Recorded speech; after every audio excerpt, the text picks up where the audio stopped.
Hey everybody, how are you? I'm Rob Cisternino, and I am proud to introduce another great panel tonight. Black is Queen, profiling African American women and their experience on reality TV. Tonight, we're going to hear how being a Black woman presents unique challenges in terms of casting, gameplay, and how these women were treated in the edit. Very happy that we're able to once again turn over the RHAP platform to these women and help to amplify their voice and their stories. And it's my pleasure to bring in tonight's moderator. In addition to her past work of being a pop culture journalist, she's also a PhD candidate at Emory University. Please welcome once again Nicole Simmons. Nicole, how are you? I'm doing great, Rob. It's great to be here this evening. Okay. Yeah, it's great. It's great to have you back, Nicole.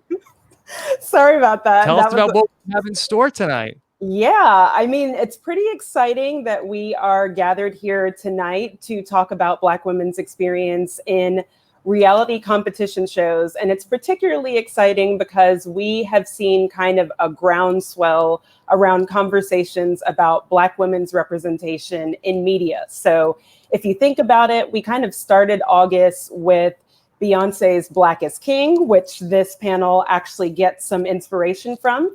So we start out the month with Black is King. Then we go into the next week and we're having this really heated discussion about Cardi B and Meg Thee Stallion's WAP. Yes.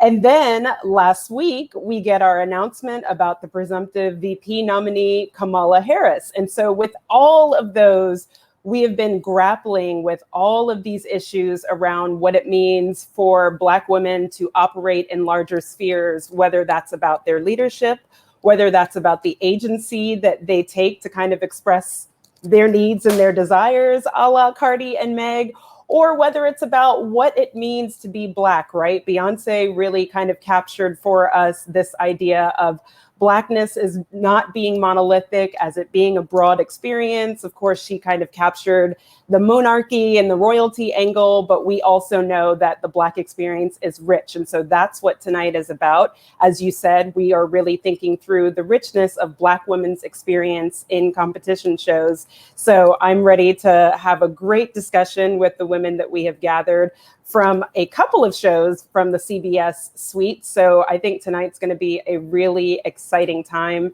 and thankful for you being one of the sponsors along with Bryce's Purple Pants podcast. So I'm excited to get into things.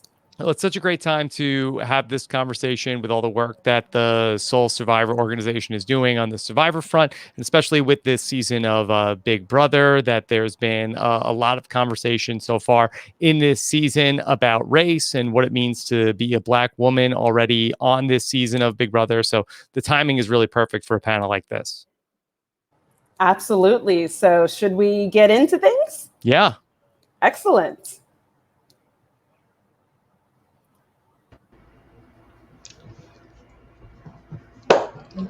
Yay, so we're filling it in. Awesome. Good evening. I'm like, Hi. Ladies, women, queens, what do we want to be called tonight? All of that. All of the All things, of it. all Yes. of the above. So it's really exciting to be here. I'm excited for you all to be here. Let's just kind of go around really quickly and everybody introduce yourselves, and then we will jump into things.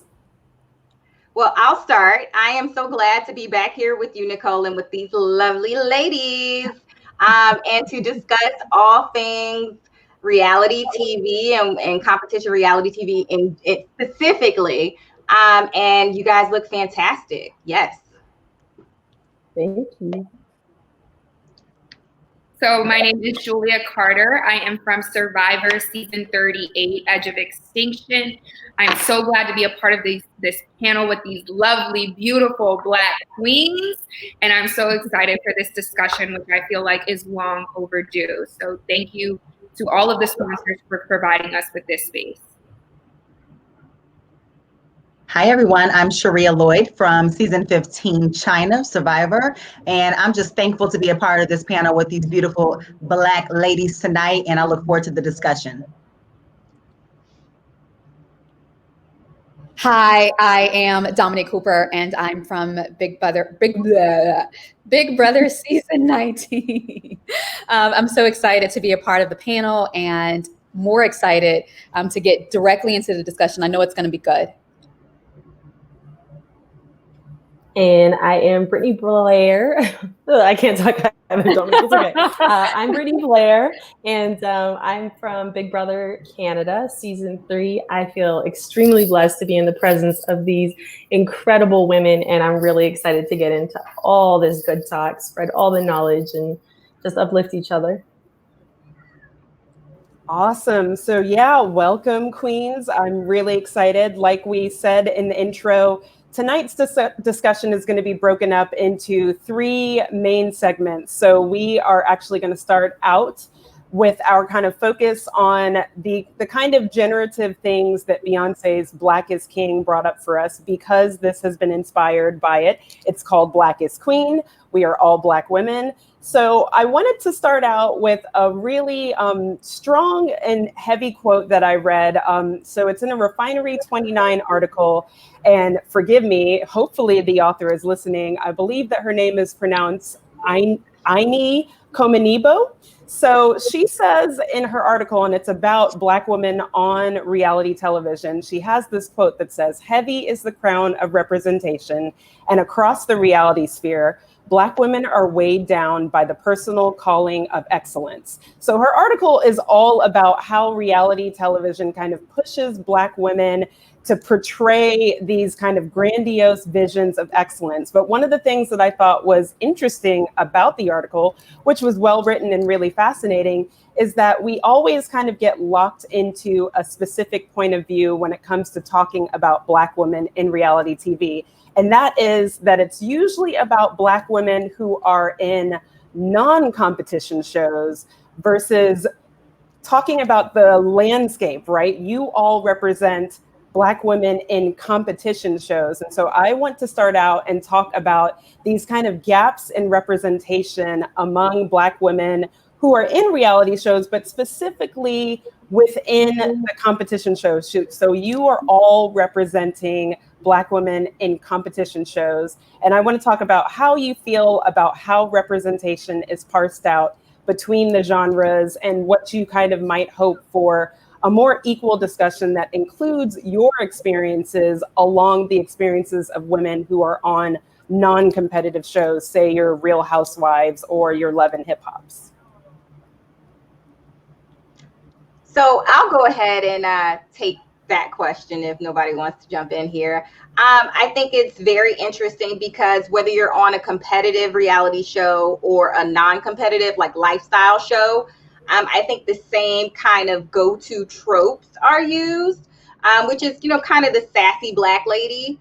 And I wish that in the competitive shows and also the non-competitive, but especially in the competitive shows, that, Black women can get that full edit where it's not just like neck rolls and, back talk, but like, we can be seen as not just brash and bossy, but we can be seen as, powerful and leaders. And I think that in the competitive reality shows, they lean on the tropes and the things that kind of sell, I would say, for lack of a better word, in the shows like Real Housewives and Love and Hip Hop. So even though the show is about competition, we're still like shown as sassy Black women, or bossy or something like that. And I want us to have this full experience where, we can be beauties and we can be schemers and we can be devious, the same kind of full spectrum of characters that the majority population and demographic, which at least for Survivor, is white males. I'd like to see, somebody who is a challenge beast. Somebody, a Black woman who is a challenge piece, a Black woman who is a beauty, a Black woman who is the leader of a tribe, which is the full edit that other groups get to get. I agree, Jatia. I think that typically we're shown in this one window of what Black women look like, right? As this monolith, instead of the diversity that's even within the Black community as women. So what's our full story? educated women, women from different parts of the country, different backgrounds. All of those things should be showcased on whether it's a competition show or a lifestyle show. And I think that we all come into these shows fighting these stereotypes and not trying to be that in that box, to be that bossy Black girl, right? So being able to showcase who we really are in many different facets, I think is what's really needed on reality TV, and especially in competition shows.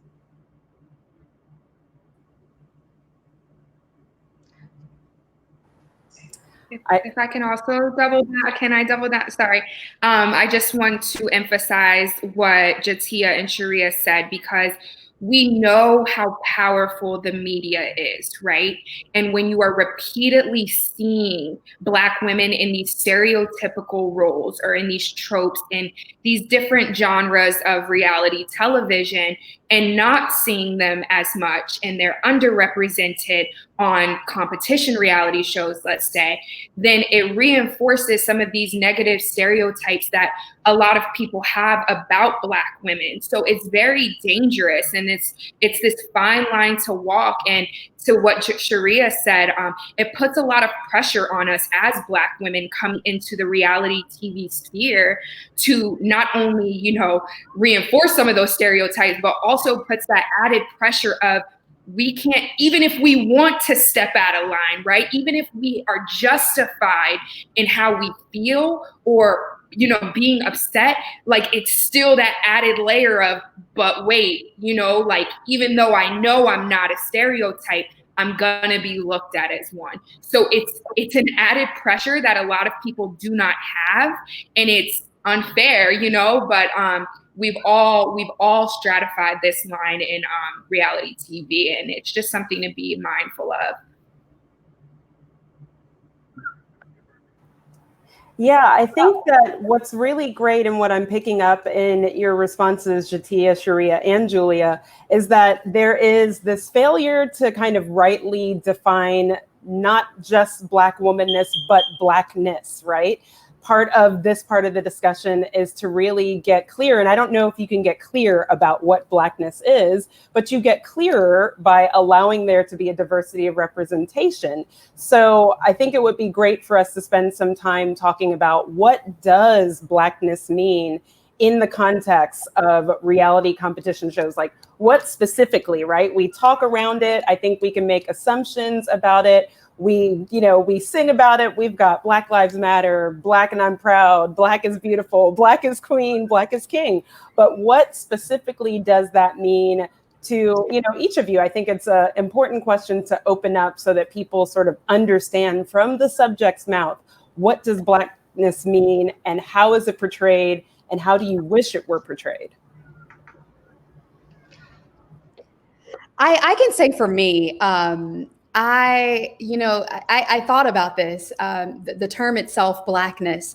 And for me, I was like, I don't want to box myself in by a term, right? It's more so focusing on the individual, right? I'm Black, and it's nothing I can do about that. Everybody knows when they see me, and they're going to recognize the fact that I'm Black, right? But I don't want to use that as, you know, something that I hold even above my head as something I have to move and maneuver through, given the fact that I'm Black, right? So I would say for me, Blackness it's kind of hard to really define what that is, because I'd focus on the individual person, right? Being Black, I guess you can look at it like this. It's a canvas, right? Being Black is a canvas. I'd say more so focus on what the painting is. And I think you really create that painting, right? Like you throw all these different colors on that canvas, right? Being that Black is like, let's just say Black is like your cloth, right? That's your canvas. And all of your experiences, how you were raised, all of your trials and tribulations, like all of these things that you've experienced in life would be those various colors of paint that make you who you are. So I'd say, you know, as an individual, you would define that based on your experiences, based on your dreams and goals, and, you know, all the things that you desire to do in life, and not necessarily just focus 100% on the canvas itself. I would say focus on the things that are involved in making the picture as beautiful as it is.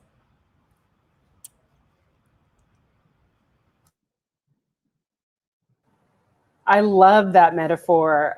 You know, I'm like, we're all sort of, I think, stunned because I think you gave us a really beautiful metaphor about Blackness, especially when you said Black is a canvas, focus on the painting, right? Because a lot of it can be so reductive and people trying to figure out like, well, what exactly does it mean to be Black or what is Blackness? And so I do think, Dominique, that you give us a really salient comment on the fact that there is no fixedness. Like Blackness is dynamic, it moves. I wonder if anybody else kind of was generated and sort of energized by that.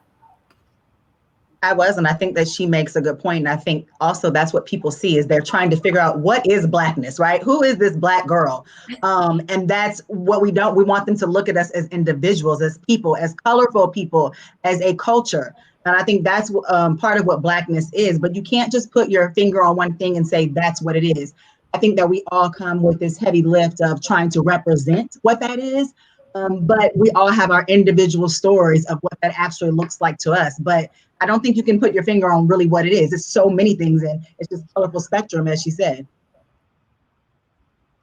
Yeah, and another thing I want to point out, it's like, you know, when I'm laying in my bed at home and I'm reflecting on my life, I'm not asking the question, oh my gosh, what does it mean to be Black? I'm asking the question, oh my gosh, what does it mean to be Dominique? Who is that person? You know? And unfortunately, that's not necessarily everybody's approach, but that's how I look at it. Yeah, I think this actually opens us up for a question that we've kind of cycled through the last two panels. We always have this conversation about the choices that people have had to make when they're on the show, right? So our last panel, we're thinking about LGBT intersectional identities and how people have had to negotiate between it, right? Does one play as a Black man, as a Black queer person, as a woman? And so I throw that same question out to you all because I think we have a special space in that we're representing 3 different shows. And so I would love to hear about how did you, whoever chooses to answer, how did you choose between your intersectional identity as a Black person and as a Black woman and as a player on a competition show? And what kind of negotiations did you have to make? What were the experiences on the show that were really kind of poignant, especially if viewers did not see those experiences? I'll speak to my personal experience on Big Brother. I didn't make a choice. I just represented myself. And to me, I think that's the strongest thing you can do and be as a Black woman on TV. I mean, media is a huge platform. A lot of these reality TV shows, they form, societal views, they form pop culture. And so I believe it was Sherea or someone that spoke on the fact that, I mean, when you watch TV, it holds so much weight. We are being shifted by what we are viewing. And in the first place and first people that should have a responsibility to direct that narrative are some of these reality television shows. So from my experience, I just did me. I was me. I did not give anybody a choice, whether you like me, whether you don't. Now, of course, I feel like we can all relate to how we navigate through this game. And I think that's what you mean by negotiational, negotiating your Blackness or whatever. It's just, how people look at you when you come off too aggressive. How they're going to look at you or behave towards you when you're a boss ass woman in a game and a boss ass Black woman in the game. They're intimidated, they're threatened. And I mean, personally for me, I was like an underdog in my game. And for a very long time. And I felt like that's where people saw me. They weren't threatened. They were fine. They were like, yep, that's where she belongs. But when I started to kick it into gear and I saw them what a Black woman was capable of, then they were shook. Then they recognized me as a queen, So it's interesting. I think you can all relate to this in some sense in your game. You have to play it so much differently than, say, a white woman, where you can go in, you can flirt, you can be cute, you can seem submissive, you can seem all these things, not threatening. And then, you have to play it differently than just coming in there and wanting to do just you. Sorry. So I'd like to I'd like to piggyback on what you said, because first of all, I recognize that you are a Black queen. I just want to say that. So when we were putting together this panel and I heard that you were going to be on it, I was super excited. So glad to have you here. So one thing I can say is that I feel like I didn't want to try to choose between, you know, like trying to play a shy role. I wanted to go out there and give it my all. And, you know, particularly for me, I survived more than people felt like I should have. And when I was shown, it was like, oh, people are crazy for, you know, letting her stay. But I was like, but they didn't give me any credit because I was hooking and crooking and using my relationships. And it made sense to me. It made sense to everybody who was there. But I never got that credit. I never got that credit for having moves and knowing and playing people against each other. And, you know, I understand they want to tell a tight story, and it's easier to say I'm crazy and the tribe is crazy and everything else like that. That's an easier sell. So I do think, you know, sometimes we don't get the credit that we should get because that's how people see us in society. And so, of course, they portray us like people see us in society. And also, I want to speak to, you know, Big Brother Canada, the whole Jamar experience, right? So Jamar brought his full authentic self. He talked like he talking in the real world. And people played on that to paint him as, you know, I feel uncomfortable and he's so aggressive. And, you know, actually, I just recently went back and watched like the footage of what he said. And like he said something about, oh, you know, he didn't even say that he was going to hit somebody or anything. He made like a reference and stuff, and people took it the totally wrong way. And people used that to their advantage to be like, I feel threatened by this Black guy who's saying stuff. And he got kicked out of the house. And that was pure bullshit.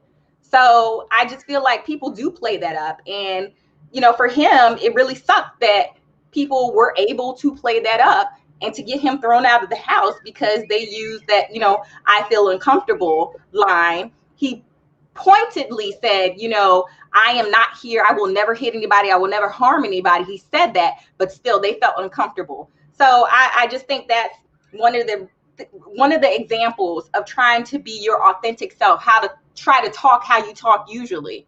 And he got burned for it. That's facts. And just to touch on that, sorry, I just want to make the point that like Big Brother is 100% a microcosm of life. So you want to tell me that this is how someone's going to behave in this house? This is how someone's going to treat the rules? This is how someone's going to call out someone for being who they are? They damn well are going to do that in their real life. So we're just seeing him how he is in the usual and how this other girl is in the usual. They're going to behave like that just as they behave in the house on the inside, on the outside, right. Sorry. Somebody would have called the cops on Jamar. And Jamar could have been arrested and, you know, and had his neck held to the ground for 8 minutes. Mm-hmm. And let's just be very clear while we're here. Aggressive is a microaggression. Everyone watching, it's a code word.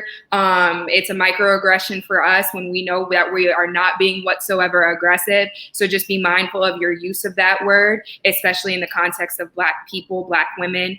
But I was going to say to the point to Nicole's question about intersectionality, whereas Brittnee and Jati are detailing experiences of not necessarily suppressing their personalities or their, you know, the way that they would act normally. I was on the other end, and I did negotiate with myself, and I did, you know, I would say water down or dilute my Blackness or my identity in what I thought was getting ahead in the game. I was one of 2 Black people on my season. I was the only one on my tribe, and I was also dealing with racism on my tribe. So for me to step into my Blackness required me to have to figure out if I was going to be willing to risk my game for it or not. And where my head was at in that space was, no, you're focused on the $1 million, you know, like you can water down yourself. And eventually, you know, like I got sent home, and on my way out, I was called aggressive for not being aggressive, in my opinion. So long story short, it wasn't worth it.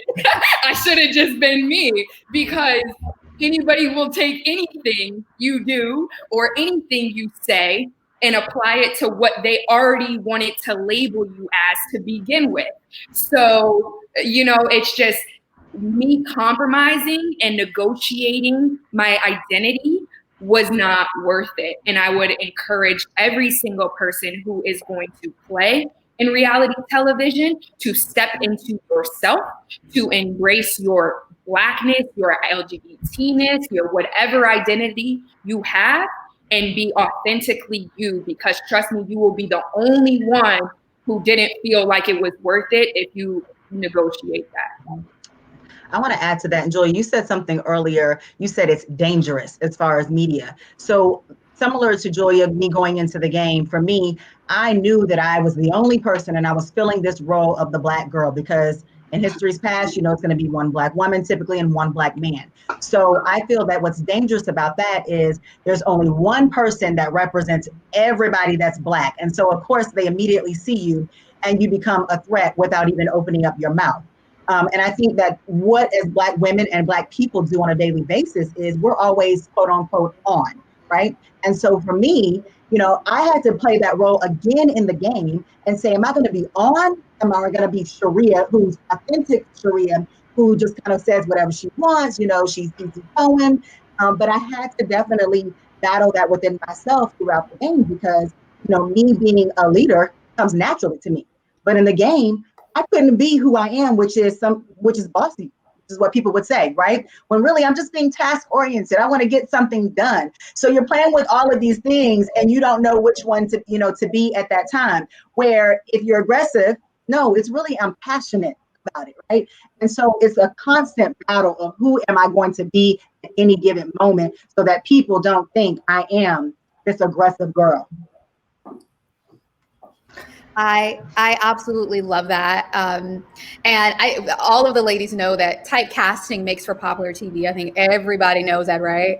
I know for me, the only negotiations that I made was really with myself. Like, I went back and forth about, am I going to remain true to myself, or am I going to play a game given all of the stereotypes that I know will potentially be perpetuated on this show? And I said, no. The only commitment that I have is to myself. And so I decided I was going to go in the house and I was going to be 100% Dominique. I didn't care if, my housemates would like me or accept me or feel threatened or not. I just said, no, my only obligation is to go into this house and play this game like Dominique would play the game, regardless of the environment. So that was the only negotiation that I made. It was with myself. And really, that wasn't a negotiation. I chose me. I chose me over media. I chose me over the game. I chose me over anybody that was involved in the process, because at the end of the day, I have to take a nap in my bed and deal with myself, not everybody else outside of that. Yeah, what I really love about what you all are saying is it kind of leads into one of the questions, and it's not even so much a question as it is a statement, that I think that if you followed enough of these shows for long enough, you realize that microaggressions and racism actually function as a trope that runs the show, right? So in some regards, it's almost as if racist incidents become a marketing ploy to keep the shows going, right? So I'm thinking about how incidents happen on Big Brother, and then you see how it's covered in the media, and then someone could say so casually, like, racism is nothing new, right? Like, I think that it was in like a LA Times article in 2019 on the previous Big Brother season. And it's kind of wild that you can be so casual about a racist incident happening in 2019. But then again, we're in 2020 and kind of in the fight for our rights and our lives. So it's really great that what you all are affirming is standing in your identity as Black women and as Black people, and choosing not to code switch, right? Like, when we come out of whatever we're in right now, multiple pandemics, we're all going to choose not to code switch anymore in our workplaces and say, authentic self, I am here. You're getting all of this, not, you know, white voice and black voice, but you're going to get it. You're going to get it all. So actually, I think that Sherea also kind of led us into this really great topic about leadership. So, you know, last week we were dealing with celebrating as well as watching people critique what it means for Kamala Harris to be our presumptive vice presidential nominee. And so obviously we have much to celebrate in that. But then, you know, haters are going to hate as usual. They're always going to have something to say. But the question underneath it, especially for you all, is about taking the lead and perceptions of leading as a Black woman in the midst of, you know, the stereotypes and the tropes that follow you, right? So I think, Sherea, you mentioned like being typecasted as like aggressive. And I think, Brittnee, you talked about being aggressive or being the boss ass person. So let's talk about how often leadership and taking leadership on the show kind of smashes up against your ability to just, you know, continue to bring your full self, right? There's still a problem with Black women in leadership. I mean, we know that because we're still not getting paid equal amounts to white men in the same position. So let's talk about the experience of taking the lead and the perceptions of leading as a Black woman on a competition show where you have so many stakes. The stakes are high. So where do we go with that? Woo! This one's a lot to unpack. And this is something that is super transferable to the real world. So when I talk in terms of Black women in particular in leadership, please know that like reality TV is no different than me being, you know, a Black woman in medicine, a white male dominated field.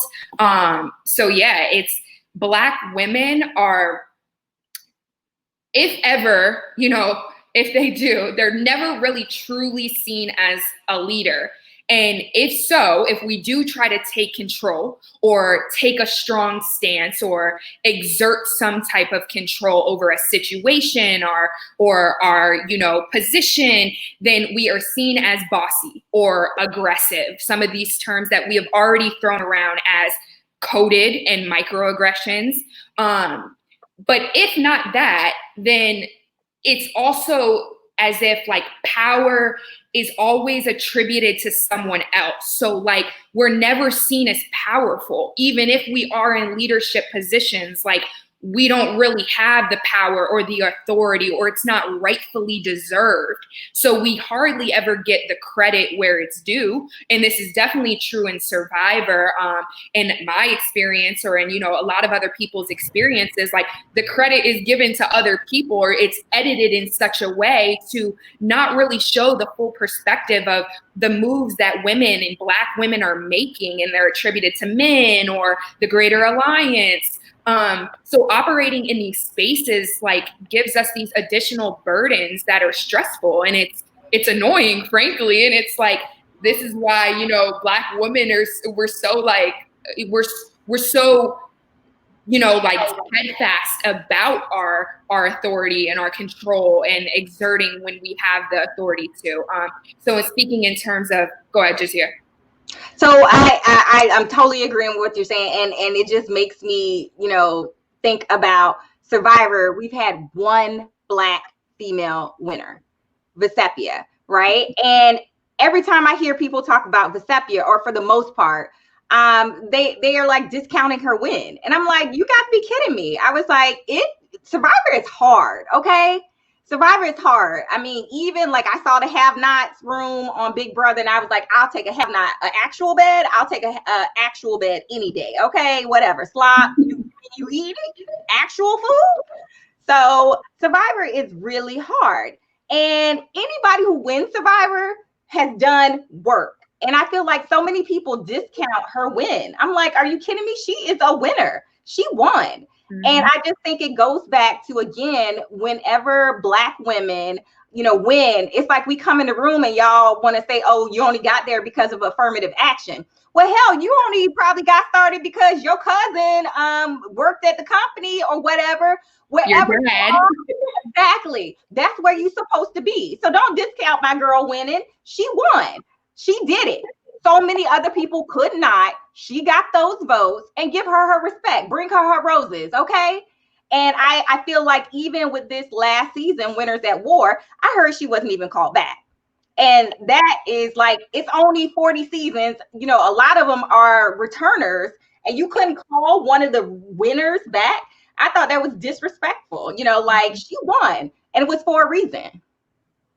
So when we're talking in terms of like, you know, like the disrespect and not giving credit and like all of these things that come with being a Black woman in these positions of power or authority and not being given that, when we're talking about the real world right now and seeing Kamala Harris and, you know, setting this new precedent of like this Black woman nominee for VP, it's so amazing. And it's like, it is a turning point in history. And I'm so glad to witness it, because this is a movement. Like, this is a turning point for Black people, for women, for the culture. But yet, you know, the reality of it is that she's also the VP of a white man, an older white man, of Joe Biden. So it's once again showing us that, you know, maybe not intentionally, but I'd say very much so intentionally, that there's a place for us, right? There's a place for us, and we can get to certain positions and we can get in certain places of power and authority if we still, you know, subject ourselves to the confines of the white system, of white men. And so it's great, and it's not anything to not take advantage of, but it's still something to be mindful of. And I also want to say that it sets a dangerous expectation, in my opinion, when we see like the Kamala Harris's and from, you know, my perspective of Black women on Survivor, it sets these expectations of what they should do, or because they've got there, they need to do this for their people, right? So then if it doesn't happen because not of anything that they did, but because of the system itself, then it reinforces to non-supporters or people who were never really for us or never really wanted to support us that, oh, this is why they were unable to get it done. This is why she wasn't a great VP, because not because she was a Black woman or because she wasn't competent, but because we still have to function in the system, in the confines of the white system that are, the strings are pulled by the white man. So it's tough. It's tough for Black women. We're making progress, and, you know, this panel hopefully sheds some light on a lot of these issues that people might not, you know, have to walk in these shoes. So I'm glad we're having the discussion about it. I agree with you, ladies. I also think last week when Kamala was nominated, or excuse me, when they said that she was going to be the VP, I don't remember verbatim what was said, but they basically were saying she was the easy choice or selection, right? Yeah, just like we're the easy selection to be voted out first. And it's not really what it should be, because we're most qualified for those things. But as Julia said, we're still within the confines of, you know, a white man or whatever the system is. Yet you want to use our ideas, but we don't get credit for those things. And then we take the fall when things do not go right. And that's the same thing with the game of Survivor, the same thing with Big Brother as well, I assume. And that, you know, we can get you as far as we can get you, but then it's, you know, Sherea, right? You know, thank you for your support and thank you for helping with your ideas, but I'm not going to acknowledge you. And so I think that we're going to still be fighting, and we have to fight harder to make room in these spaces and at these tables to say, no, this is my idea. You know, I am going to be that leader that I am, and I'm not going to let someone tell me or take that away from me, because we all are leaders in our own right. And I think in the game of Survivor, you know, we want to come in, you want to be that leader, but you know, as a Black woman or man, you are the easy vote out. No particular reason, but we're just the scapegoat in that way. That's in life in general. This, you know, I'm an engineer, and so this thing has been my world, right? Like I'm accustomed to all kinds of experiences that aren't necessarily fair. But my perspective is a tad bit different, right? Like, not discounting the fact that racism is real. It is real. I've experienced it on multiple levels. But the thing for me is, either, again, I'm going to let it use me, or I'm going to acknowledge that, okay, that's that, but I'm still going to move forward, right? Like that's not going to be my crutch, right? Like and this is what I believe. I believe that every individual has been graced to do something or some things, plural. And I know going into that house for me, I know this is probably going to shock some people that are watching. I felt deep down inside that I wasn't the winner for my season. It didn't mean that I didn't play hard. It didn't mean that I didn't build relationships. It didn't mean that I didn't give it my all. But I believe that I was graced to do something. And I have a lot of like messages in my inbox and DMs and stuff, like when I got off of the show, and I was like, wow, okay, so yeah, this is exactly what I was graced to do. And I believe that I accomplished that. And it's the same thing even in my professional life, right? Like it's tough, but I don't expect it to be easy. And in those tough moments, I take a step back and I try to grow from that, right? And I believe that every last one of you guys on this call, we're going to do some great things in this world. And it's about learning and understanding kind of how you fit, what door you're going to knock down, what path you're going to make. And given the things that are real, I'm still not going to allow those things to hold me back. Like I'm going to do what I've been purposed to do, and I'm going to give what I've been purposed to give in a way that's going to literally better humanity. And I say that all of humanity. So it's not great, but that's just my stance on it and how I've been able to maneuver through life, even on the show and outside of the show. I really feel like you just tried to take us to church. Like, I was just like, all right, grace to do. I was like writing down in my book. I wasn't, I had to hold it together. I had to really hold it together.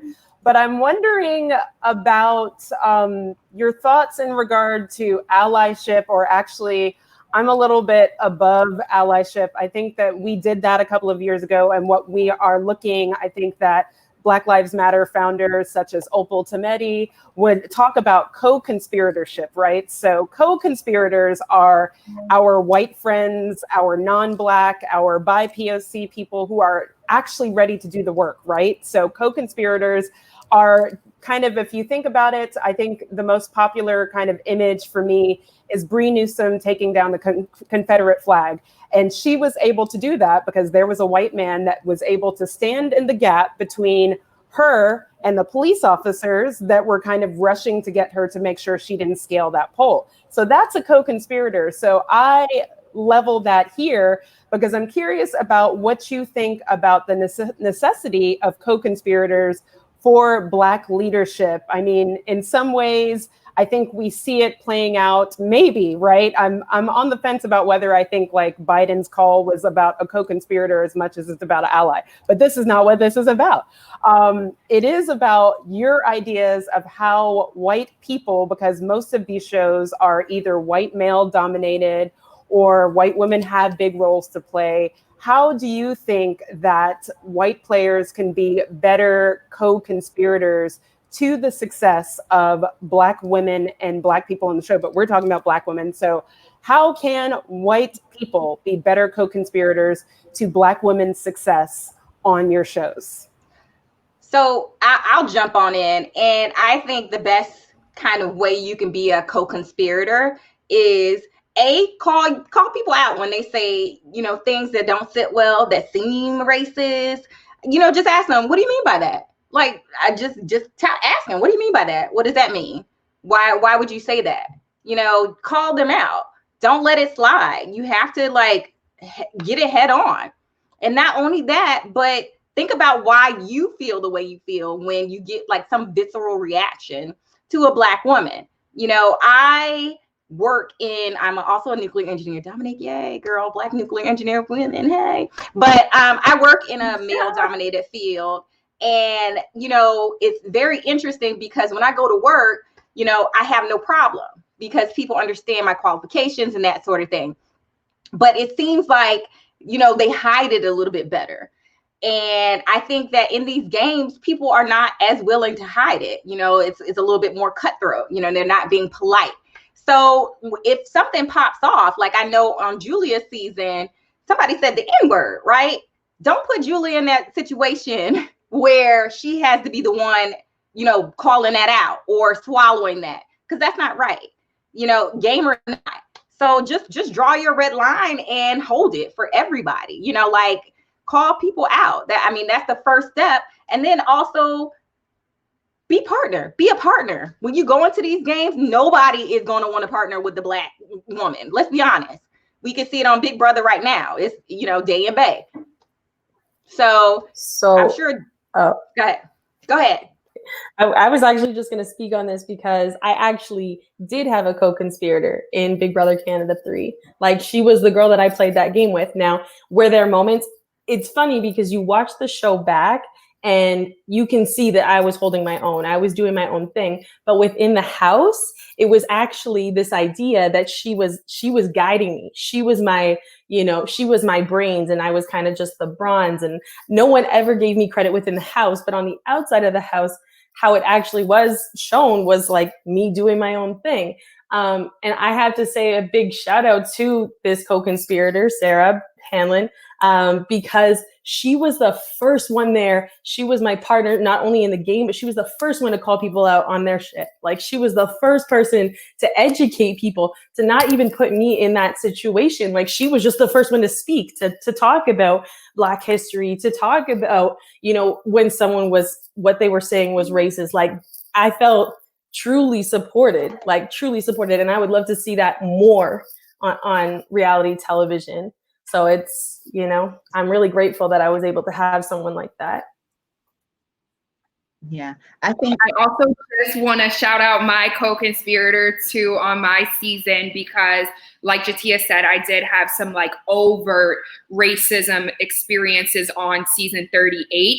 And it wasn't until this co-conspirator, shout out Ron Clark, of season 38 of the Ron Clark Academy, the man himself, who shut it down because I didn't have the confidence and suppressed, you know, my personality and my outspokenness because I was grappling with that intersectionality, and he dealt with it for me, and he stepped into his white privilege as a white man and shut it down. And when I even tried to address it, my voice still wasn't as heard. It wasn't as strong. It wasn't as important as the white man's. So shout out to him. He did his thing on that, and it made me all the more comfortable for the rest of my time out there. And that was invaluable. So co-conspirators are needed.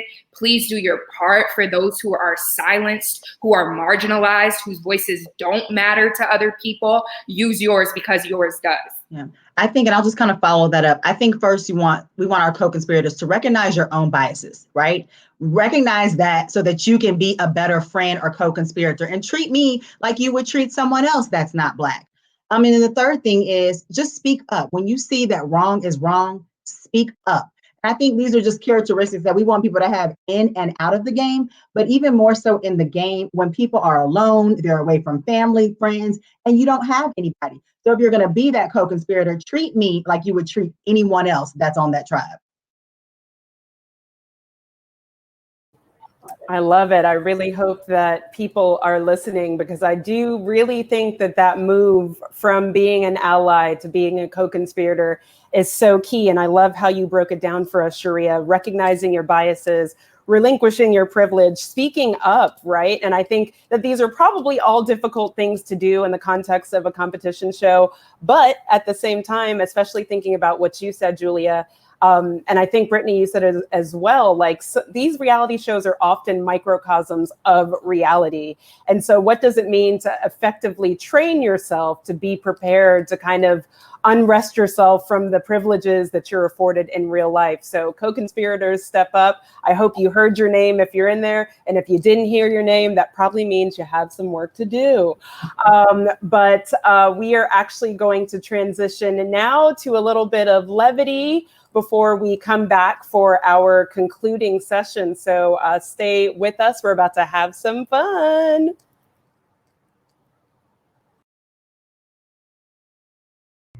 Hi, Queens. It's Bryce Isaiah from the Purple Pants Podcast. It's the Purple Pants. It's the Purple Pants. And I just have to say, I've enjoyed the panel thus far, and I can't wait for the second half.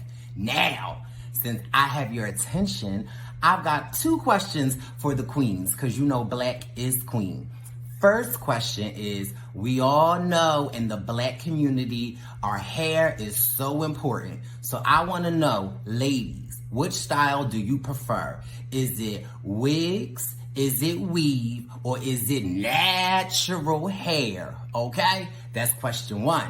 Now, question 2, we also know in the Black community, baby, we love some biscuits, okay? And you know, when you eating some biscuits, you need some juice too. So I want to know from you ladies, which fast food restaurants has the best biscuits? And you can't include your mama.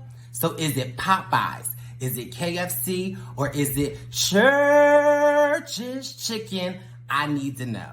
And before I go, ladies, you know every Black queen needs a zaddy. I just want to let you guys know my Bryce Isaiah 2021 zaddy calendar is available. And we got some kings in there. Ooh, that's Mr. February, Wendell Holland. All right, Nicole, I need for you to get those answers from those ladies.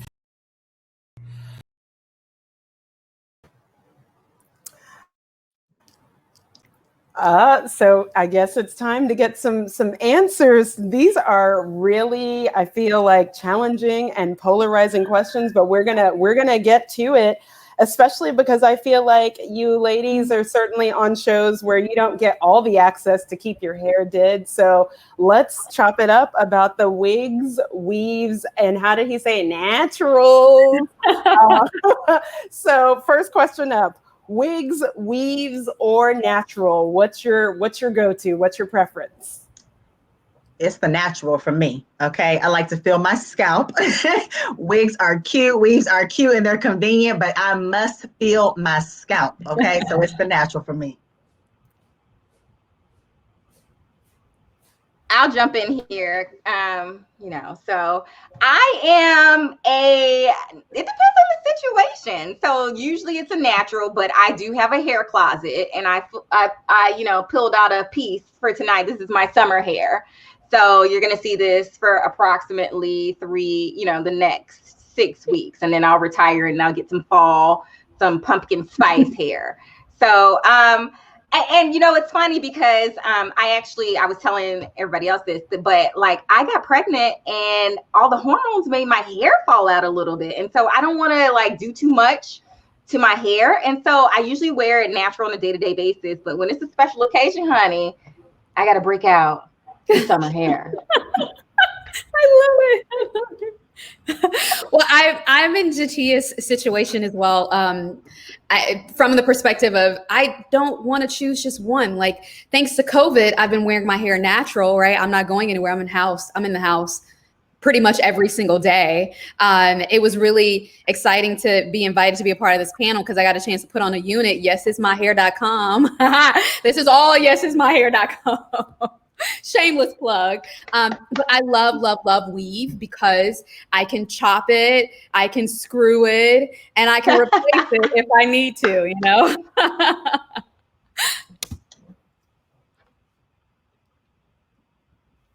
I will go next. I love natural hair. I love my natural hair. I think it's beautiful. And for a long ass time, to be honest, I model and I was put in this little box of trying to fit into like a white woman's world with beachy curls or beachy waves, and just like looking so cute. And I'm like, my hair doesn't do that. Like, that's not me, So it's only really been like the past 2, maybe 3 years that more clients have been like, listen, we want your natural curls. We want to see you be you.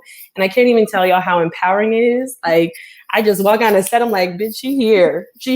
Like, it feels so good. So 100% natural, but I do like a bomb, girl. Your curls are bomb. I'm natural as well. I wish my curls were as popping as Brittnee's, and I wear my curls a little more often. So I guess I'm not even natural because it's straight right now. But in a nutshell, I say whatever works for the woman. Like let women do what they want with their hair in the same way they should do what they want with their bodies. So whatever works for them, and who is anybody else to judge? So rock whatever you want. All of that. True story. Rock whatever you want. As for me in my house, it's natural because I'm with Sherea. I like to feel my scalp, even though I don't actually like to do my hair. So I might have to like, and then you can figure it out. I mean, I was going to try to put some pieces in. I got like some of those natural clip-ins, but like it just wasn't working. Like it just, I might get some lessons from you, Jatia and Dominique. Like you'll help me. I might get a unit and we can just like have another session about how to do that. But let's move on to these biscuits because food is pretty important. So Bryce asked us, who has the best fast food biscuit? And I might even take it one more level up and be like, which is the biscuit that you could eat without having to drink right after? Because I mean, he said you need juice, but if you really need juice for the biscuit, is the biscuit good? So who's got the best fast food biscuit that doesn't require hydration thereafter? Popeyes, KFC, or Church's? Oh, this is a complete easy one for me. I'm from Tuskegee, Alabama, small country town girl, and we had Church's and KFC. Popeyes, I'm like, what is that? But I've had Popeyes, KFC, and Church's. Their biscuits, Church's is the absolute best. You don't need anything, no honey, nothing. You can just, it's perfect. Popeyes is a little dry. KFC, definitely dry. So, Church's.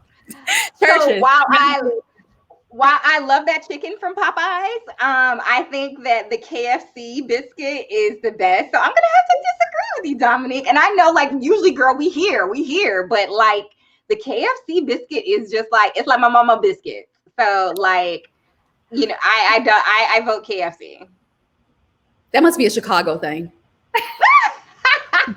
I gotta go with Jatia. I'm from the Northeast, so we don't really have many Churches. So if I'm going somewhere, and I'm probably not just going somewhere just for the biscuits, honestly. So I'm getting chicken too. So it's KFC hands down for me. The chicken, the biscuits, it's all good. Sorry, y'all. I'm torn. I'm gonna go with Popeyes. Although Church's, you don't need hydration afterwards, but Popeyes is like consistent. Okay, buttery top, chicken's popping. I'm going with Popeyes. Yo, I'm all the way Popeyes. Like I mess with it every time. Like that is my biscuit. I don't care if I need like a gallon of water after. I'll have that Popeyes every day, all day. What about you, Nicole? You got to vote too, girl. It's true. Okay, so it's the KFC for me because that biscuit has got the moisture level that I need. But again, like Julia said, if I'm going, I'm not just going for the biscuit. I'm going for the chicken. And so I want the KFC chicken too. And plug, because I'm Caribbean, have Caribbean heritage, KFCs in Caribbean countries are actually the best KFCs on earth. Shout out to Trinidad KFC. Shout out to Jamaica KFC. Sorry? Do they have curry at the KFC? I mean, because I need the Trinity. I mean, they don't have the curry, but in Trinidad, they'll serve you the chicken with the pepper sauce. So, I mean, there are levels, but it's the KFC for me. But yeah, thank you for playing this light game. And actually our last segment is pretty light too. I think it's, all of this has been exciting, but anytime we get to talk about Cardi B and Megan Thee Stallion in tangential ways is a good time, I think. So obviously 2 weeks ago, we were all talking about WAP. We were watching the video. We were wondering, I mean, speaking of allies, co-conspirators, we were wondering what Kylie Jenner was doing there. But again, this is not that. We'll save that for the tweets.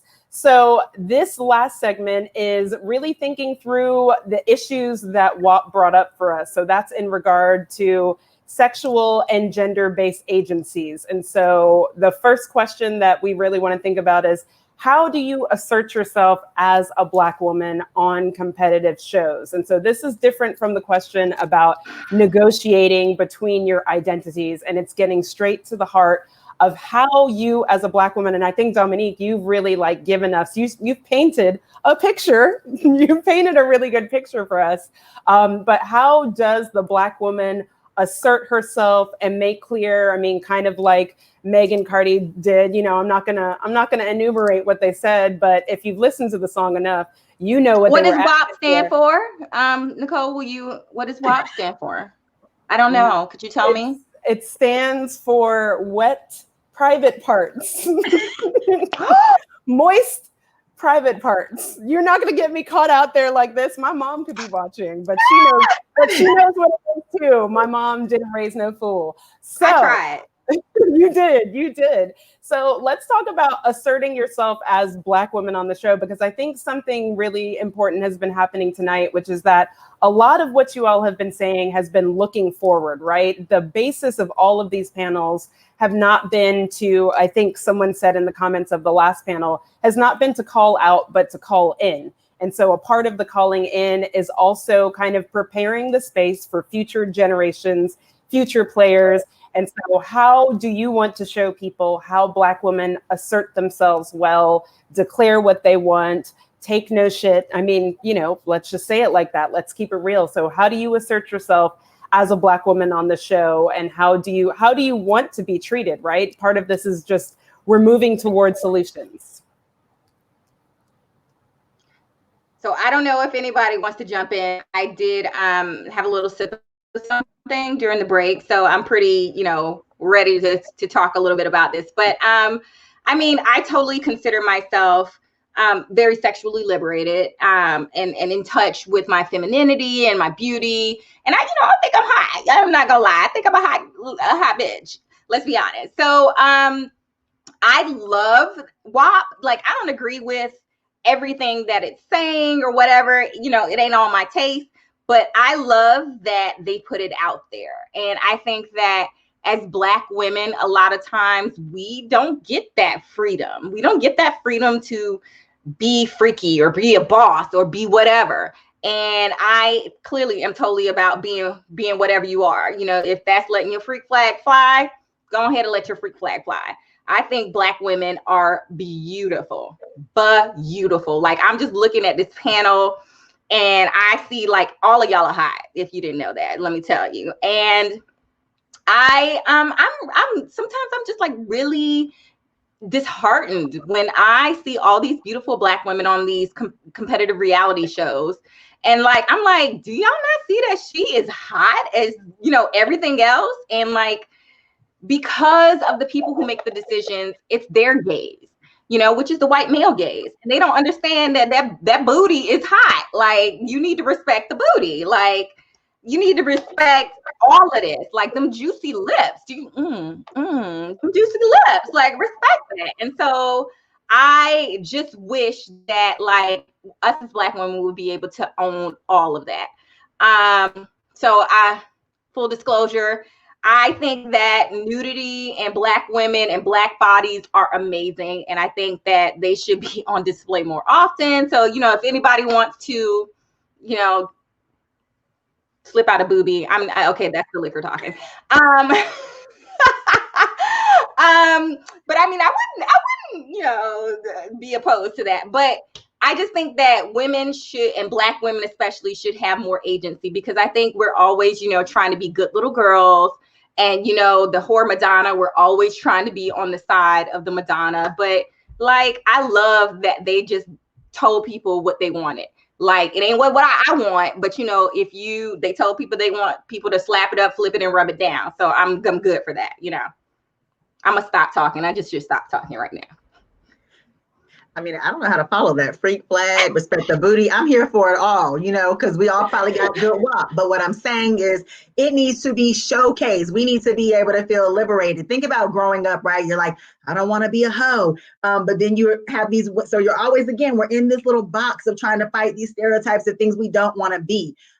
So when you have these songs like WAP, and I mean, let's be honest, these lyrics and things go back for, decades in different songs, right? This is nothing new, okay? It's just that, again, when a Black woman comes out with it, it's like, you're doing too much.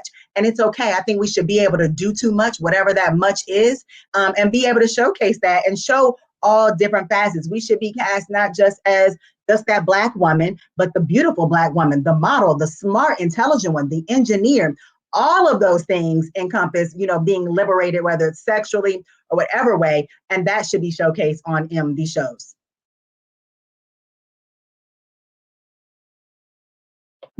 Any other takers? It's just It's nothing men don't talk about, you know, like it's nothing men don't already talk about. So why can't we? It's just like the double standard of it all is, you know, it always comes back to that for me. So ignore the haters. You got the WAP, you got the WAP. Let's twerk it out, and life goes on. Like we're grown, we're beautiful. It is what it is. Bottom line. It is what it is. I think Michelle Obama said it last night. I do believe she gave it back to us, a whole ethic. It is what it is. So get into it. I think also what's significant to talk about, and this is very recent. So Big Brother All Stars, we have this conversation going on between Davon and Bailey about, you know, their experience as Black women, particularly. I mean, I know that I saw a lot of feedback on Twitter, a lot of people who were really kind of, you know, they related to it because Davon is talking about how she initially thought about herself as a Black woman and the tropes such as like, you're pretty for a dark-skinned girl and the issues that she had around her skin. And so I think it's significant to talk about the representation, like the physical representation, right? I think that we are gesturing toward it with sort of our tongue-in-cheek joking manner about what WAP brought up for us. But I do think that there is something very key that is kind of missing in the way that Black women are represented on the show. When you don't get to be flirty or you don't get to be sexy because you're so scared of being cast as like, you know, the fast tail girl, the Jezebel. And so how do we kind of push through these kind of aesthetic, sexuality, desirability gaps that are imposed on Black women because people do want to keep us in the small box, keep us in the Madonna box. So how do you suggest that we kind of push through that? How do producers and writers and you know, photographers who capture your photo and make you look one way when in actuality you're always looking like, you know, a 10, but they have you out here looking like -5 on the worst day? So how do we advocate to push through that? Because it's more than just showing up as our beautiful Black selves. There's like something else that needs to happen, but what is that thing? What do you think it is? I'm so glad this got brought up because shout out BB22 and the All-Star season. I'm tuning in. I'm loving it. And we'd be remiss if we didn't talk about this discussion and Davon and Bailey on this season representing, speaking on these issues and these matters, justice for Breonna Taylor. Like, they're just doing a lot, which speaks to it encompasses everything we're talking about, right? This extra layer of culture, of their real experiences being brought into the BB house with them, so much so as they're saying justice for Breonna Taylor in their voting confessionals, you know? So all that to say, you know, I'm so glad that CBS is making the decision to air some of these conversations, that conversation with Davon and Bailey and whoever else was there about skin color and skin tone, because we all know here that even within the Black community, like colorism is real in the world, within our own communities. And it's an important dialogue to have and to engage with about representation, meaning many different things, right? Not only just including African Americans, but what do they look like? Because you only casting a certain type of aesthetic is also very telling. We're hip to that. We know what's going on when you're casting a certain look. So just demand it. And I want to ask before I pass it on to somebody else that can maybe answer the question, because I don't know if I'm getting to it, but me asking of the people who are watching, especially the BB community and the survivor community, demand things of CBS. Like, they see y'all, you know, they see y'all, they hear y'all on Twitter, on your social media. If you are not happy with what you are seeing, if you want to see more of the real, more of the lived experiences, they're listening. We're seeing them listen, even by putting that conversation in the edit. So keep fighting, keep being co-conspirators with us to amplify our voices so that more of these discussions are had, because not only are they important, but you can learn a lot from them if you're not as well versed in this area of Black culture and community. So yes, somebody else. Well, I mean, look at this panel. Do you see the spectrum of our skin color, our hair? That's what should be reflected on the show, right? We need to have more Black women of various colors, skin colors, shades, styles, body types. That's what we want to be cast. I mean, we have audiences of little girls and women watching us. And I'm sure in all of our lives, just like with the conversation, of Davon and Bailey, is in our mind, we've been taught that, light skin is great, right? And that's what we see on TV. So I think it's important for that representation to really be showcased, because we know, 6 of us, that Black is beautiful in any color, right? So that, simply put, like, we need to cast more Black women and that look. That's all I'm saying. Speak on it. Yes, I agree. We definitely, like, exactly. # Black girl magic. Like, it shouldn't be like America is going to be majority minority pretty soon. I think that the time frame is like 2025 or 2030. And I think that TV should reflect that. And Black women, are out here running things, getting things done. And I think that TV should reflect that. Like, we just need to really broaden our horizons. And I just want to talk about how that is actually being done on, again, Big Brother Canada. Hello. So they recently brought on Arissa Cox as an executive producer because they understood that they had a problem with how they deal with underrepresented groups. And she recently put out on Twitter that for their next season, they're looking for a majority minority cast. So I love that. And big shout out to her. I love her. I want her to be my best friend and like go away with me to live in a house like the Golden Girls. But, that's another show.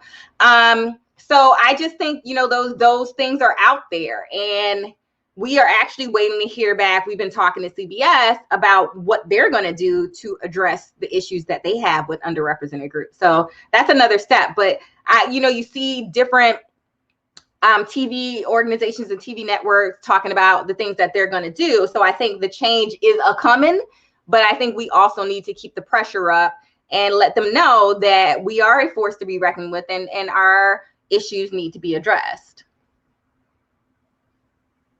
And cast more of us. Just a side note, like, cast more, not only Black women, cast more Black women for sure, but give us some Black men too. Like, we want connection too. All the way. So I just want to shout out the new season of Love Island. Have you guys seen it? Oh my gosh, Love Island. They got 3 Black daddies, honey. It's a perfect example. On that one season, they only had one Black girl and 1 Black man. Not saying that options are open. Everybody loves who they love, but like, if they were looking for a partner of their own race, that limits us, right? No showman for us. So all these reality television shows, these competition shows in particular, you have limited options if we are a minority, and we're looking for like The Bachelor, how they never have anybody make it to the later rounds of The Bachelor. And then they're like maybe top like 10. Like, what is that? What is that? I think they had like a couple of seasons. They had Nicole, I think is her name, who made it to like the final 3 or whatever, but didn't get chosen. But clearly they ain't watched the WAP video because they would have known, like, hello. So like the title says below, casting is open, apply. Please, like, they are looking to diversify. So we need applicants to get in there, like, and really change the scene and what representation means on these shows. So please apply if you have any interest, because we would love to see our screens be a little bit more, diverse. Melanated. We want our screens to be melanated.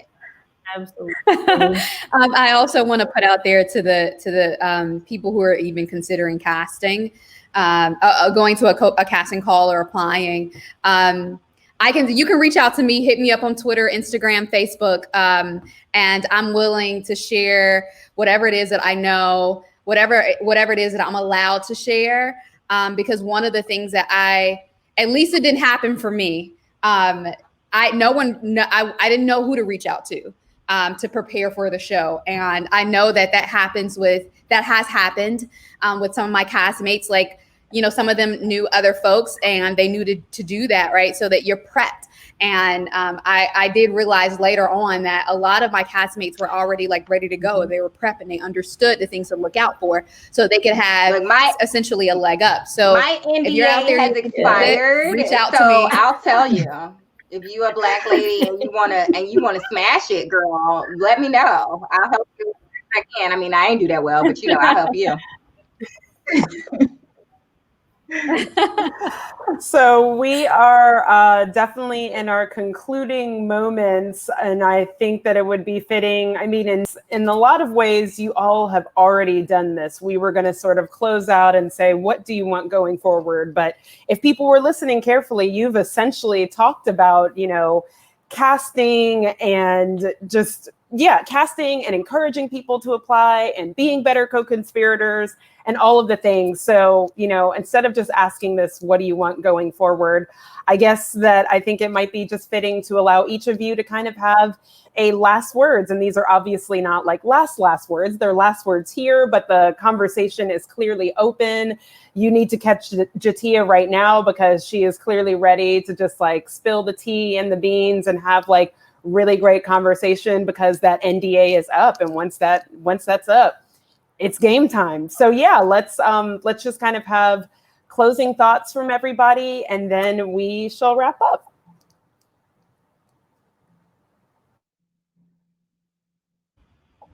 Yeah, so I just want to say to conclude, thank you all for tuning in, whoever's at home, tuning into this panel of these beautiful Black women. I hope, you know, you got something or learned something, or we were able to shed some insight onto our experiences as Black women in reality TV. In addition to casting, you know, and please apply, please.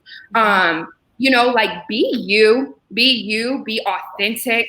Do not be afraid to step into all of your glory and represent yourself how you want to, and never be ashamed of your Blackness, of your you know, skin color, whatever the case may be, any identity. We are all beautiful and deserving. So thank you all again for tuning in tonight. Absolutely. I just want to jump onto what Julia said. And I 100% agree. Like, you have to go in there, say you get into this house or you get on an island or whatnot, you got to be yourself 100%, because if you leave this experience and you are not 100% yourself, those are the people that end up hating their experience. And I hope, at least for a lot of us, it was, you know, doing this reality television gives you the opportunity to not only learn about yourself, but learn about other people and to represent and truly represent. There are people out there, there are kids, there are women, there are, you know, elders that are watching television and looking to see themselves represented, looking to see somebody, you know, stand for something. And I hope that's all of y'all. And just as much as it falls on the people that are applying for these shows, it is the job of casting 100%. Like, yes, the numbers, you know, things are geared towards the numbers, but you create the vision, you create this pop culture, you create the conversation. So keep casting diverse people, keep casting that. And I will shout out Big Brother Canada, because again, yes, they are diversifying. They've already done a beautiful job of showing diversity, but we are ready to see more. We are just ready to change the conversation, ready to change what's on our TV. And yeah, I think it starts with media. So I'm appreciative of having the opportunity to be on this panel with these amazing, smart, intelligent Black women. Survivor was over 10 years ago for me now, but it holds a special place for me. So every time that I have an opportunity to share my story, I'm thankful for the opportunity that I had on the show and to be able to pass that along to other people. So those of you that are watching and want to be co-conspirators, you know, this is your opportunity to, you know, stand in the gap with us as Black women, Black people, to support us, to speak up on things that are wrong when you see them happening. For those that are interested in applying for the show, reach out to us. Follow me on Instagram, Facebook. Ask us about our experiences. Talk to us about, what you can do to be on the show. But more importantly, be your authentic self and know that who you are is okay. Oh my gosh, you said it well. My lasting words. There's no one better than you. No one can play your role better than you can. So own who you are unapologetically and authentically. Because I will tell you that the guys that have been casting for these shows, they've been doing it for a number of years, and they can detect when someone is projecting or pretending to be someone that they're not. So it's just best for you to own who you are. And then going into this thing, keep in mind that you have been given a platform. You've been given a platform. And the reality of the situation is not a lot of people that applied made it, but you made it. So take advantage of the opportunity, play the game and play it hard, but play it authentically as yourself. And then also be considerate of the boys and girls, all ethnicities. They're going to be watching you and fanboying and fangirling you. Think about those folks when you're playing the game, and think about the messages that you want to translate while you're on your platform, and build from that. So, and then again, reach out to me if you need some help and advice about all of this stuff, because I didn't have the prep, and I'd be willing to give of myself to ensure that you're prepared to be successful.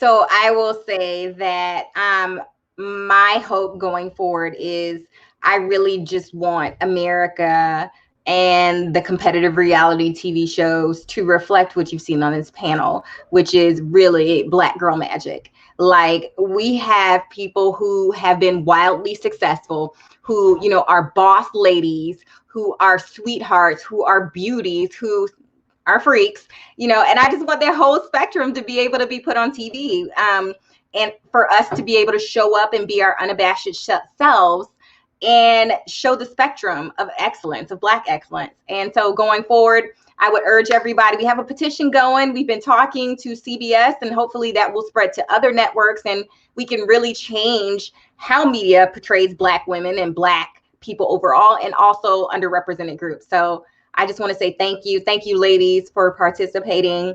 And Black excellence, hashtag Black girl magic. One more word before you close this out, Nicole. I wanted to say thank you, everyone, again, for tuning in. Please do your part in amplifying Black voices, Black girl magic. Please also be a good member of society. Please go register to vote. Please wear and do your part during this pandemic. That's the medical side of me coming out. But yeah, do your part in all aspects of life, right? And last thing, if you don't know something or you're not informed about something about Black women or Black culture, ask us. Don't stay ignorant. Do not stay willfully ignorant. Ask us, because we are willing to teach you and educate you. So hashtag Black girl magic. I definitely think that you all said it all, and Julia definitely said it all. Don't stay in your silos of ignorance. Educate yourself, wear your mask, register to vote, sign up to help with voting efforts so that in November we can affect change. And really, I think what this entire panel has kind of reaffirmed for me, which is just like daily, I wake up like this anyways, is just like, trust Black women. Like, seriously, we don't lead you wrong. And I think that every Black woman on this panel tonight has given us so much. I really keep sticking with what Dominique has told us about what we all have been graced to do. And I think tonight these women have been graced to share of themselves, to share their experiences, to kind of help make a way forward for an experience that they had that they want to share with other people. And so I think it's just important that we continue to take the time to figure out exactly like what we all are graced to do, right? How do we all fit into the bigger picture of our liberation as Black women, of Black people's liberation, of people's liberation. So I think that at the end of the day, we all have significant parts to play, but we have to take time to think about that. We have to take time to learn. And I hope that this has been a sort of learning experience for everybody. I hope that people will continue to watch, that you will sign the petition that has been having great gains since we first started circulating it back in, I believe, June or August now. And I want to thank all of the sponsors, of course, and the Soul Survivor organization, Jatia, and everybody else. I'm thankful that you all entrusted me with yet another opportunity to moderate the panel. And I'm just glad to be with you all. And hopefully we will see you all again. Please continue the conversation. Please look up all of these women, have your conversations, ask your questions, educate yourself, and keep watching the shows and keep pressing for change for these shows that have definitely made an impact on their life. So yeah, thank you so much, everybody. We hope that you have a wonderful night and a wonderful rest of the week. Good night, friends. Thank you. Bye, everybody. Thank you, ladies. Thank you. Let's go listen to WAP and get the UFC. Yes. My mom texted me, what is WAP? Bye-bye. Google it.